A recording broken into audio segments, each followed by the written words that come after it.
Hello dear students, welcome back to Sajjan Biology classes. In today's session we are going to discuss about the PCR. So PCR stands for polymerase chain reaction.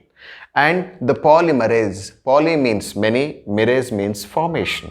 By using the chain of reaction, we are forming many copies of the targeted DNA. Means amplification of our gene of our interest. So that is nothing but an PCR. So the targeted DNA we need to produce in large number of copies. So for that we are using the polymerase chain reaction. And we can discuss in detail about the applications of polymerase chain reaction at the end.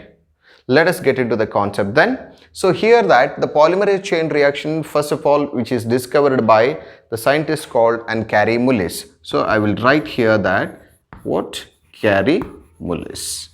And Kary Mullis is a scientist who discovered this polymerase chain reaction. And what actually this reaction which includes? Before going to discuss in detail about all these things, we must know that it includes the three steps. One is that the denaturation, and second one is called an annealing, and third step is called an extension. So let us discuss here that denaturation. What does it mean of a denaturation? So denaturation is nothing but the separation of this double stranded DNA into single stranded DNA by providing temperature up to 94 to 96 degrees Celsius temperature. Once you provide the temperature to this double stranded genomic DNA, it separates. So for the separation of DNA strand, we are providing that much of the temperature, where that hydrogen bonds that are going to be break down and it separates. And once after the separation, so means here the denaturation process is over. And next one is that annealing. So what is annealing? Actually that is a cooling. So here we are providing that 40 to 60 degrees Celsius of temperature.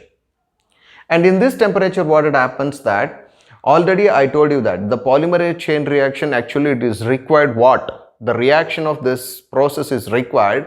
One is that genomic DNA, and second one is that primers, and third one is that the DNA polymerase, specifically that thermostable DNA polymerase that is called an Taq polymerase, and fourth one is that deoxyribonucleotide triphosphates. Okay, these are very essentially requirements for to continue the reaction process.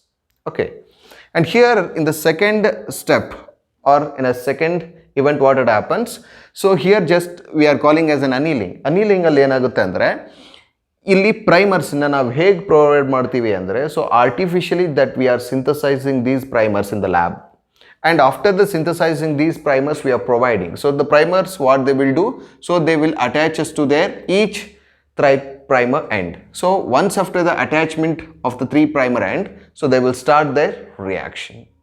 So how? And simply they are not synthesizing the new DNA strand. So just in annealing, so these primers attach us to the 3' end of each DNA template. Okay, and this is, it happens in the annealing process. And last one is that extension. So name, it explains that extending. So the reaction must have to be extend.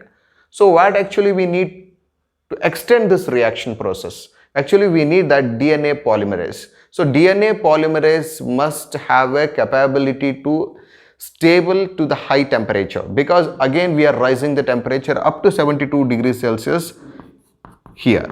Okay, and 72 degrees Celsius temperature we are providing in the extension process.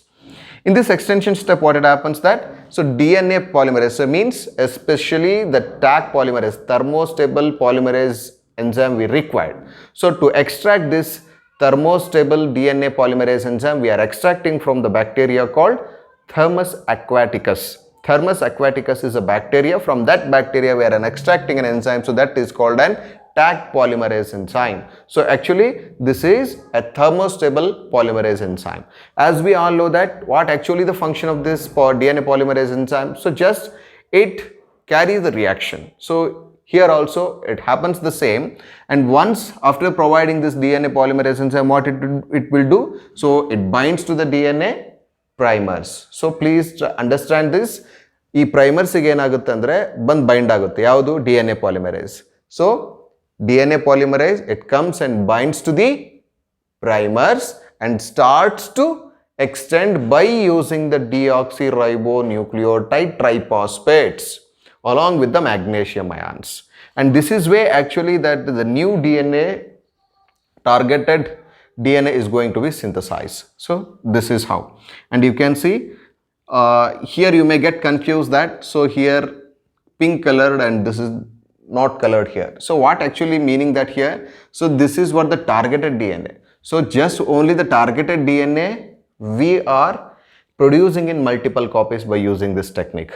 So till now what we discussed about this polymerase chain reaction, and we came to know that how actually the targeted DNA is used to produce the multiple copies or the large number of copies by using this PCR technique. And one more thing, the billions of copies can be produced in 30 cycles by using thermal cycler machine. And this machine we are using the Eppendorf. It's a very small tube, and this tube is provided with all the requirements just now what I discussed with you, like that the genomic DNA and DNA polymerase and primers and deoxyribonucleotide triphosphates and magnesium ions, that all we provide. So it starts the reaction and produces the millions of copies of the targeted DNA. And finally I will provide you the picture that what is the actually applications of this PCR. And I hope you understood. And still, do you have any doubts regarding this? You please drop your doubts in a comment section. I will reply for your queries. Take care. And please like, share and subscribe.